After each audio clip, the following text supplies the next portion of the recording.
ரொம்ப ஓவராக இந்த எம்ஆர் பழைய படம் ரத்த கண்ணீர்னு ஒரு படத்தில் அவங்க அம்மா கிட்ட பேச அந்த டைலாக் அப்பா என்னம்மா ஐஸ்வர்யம் பண்ணியிருக்கார்.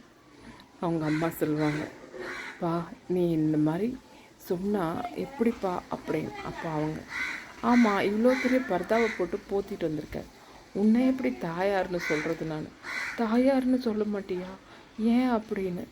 ஆமாம் ஒரு கவுனாவது போட்டுன்னு வரணும்ல, ஒரு கவுன் போட்டு வந்தால் நீ என்னோடய தாயார்னு சொல்லலாம் அப்படின்னு அவர் சொல்லுவார். அப்போ அவங்க சொல்லுவாங்க, நான் கவுன் போட்டுக்கணுமா?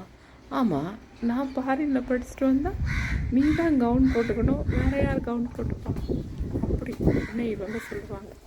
ஏன்பா இப்படி பேசுகிற அப்படின்னு. நான் மேலே இருந்தால் அவன் அங்கே இருக்கான், இவன் இங்கே இருக்கான்னு சொல்கிற, அப்படிலாம் பேசலாமா? என்னை தேடி எத்தனை பேர் பெரிய மனுஷன் வரான், இன்னும் வாடா போடான்லாம் சொல்கிற, அப்படிலாம் சொல்லலாமா? வேறு எப்படி தான்ப்பா சொல்கிறது அப்படின்னு அவங்க கேட்குறாங்க. உடனே அவர், துரை தூங்குறார், துரை அங்கே இருக்கார், துரை இங்கே போயிருக்கார் அப்படின்னு சொல்லு, அந்த மாதிரிலாம் சொல்லக்கூடாது அப்படின்னு.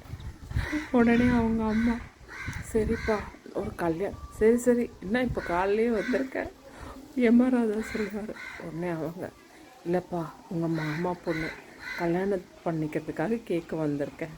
எது கல்யாணம் பண்ணிக்கணுமா? அதெல்லாம் கிடையாது, எனக்கு ஃபேர் கேர்ள் இந்தியாவிலே கிடையாது. இப்போ எங்கே தான்ப்பா பார்த்து வச்சுருக்கேன் அவங்க கேட்குறாங்க.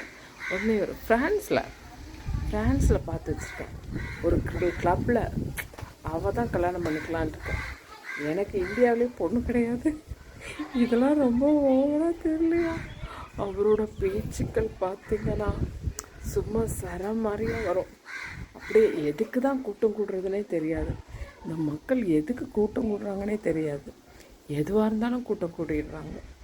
இப்படி அவரோட ஸ்பீச் ஸ்லாங் பார்த்திங்கன்னா நான் என்னோட வயசுக்கு அந்த மாதிரியான ஒரு கேரக்டரை நான் பார்த்தது கிடையாது. நடிகை வேல் கடைசியில் அவர் எம்ஜிஆரோட ஒரு ப்ராப்ளம் ஆகிடுச்சு, சுட்டுட்டாங்கன்னுட்டு அது ஒரு பெரிய இஷ்யூ போயிட்டுருந்தது ஒரு சீசனுக்கு.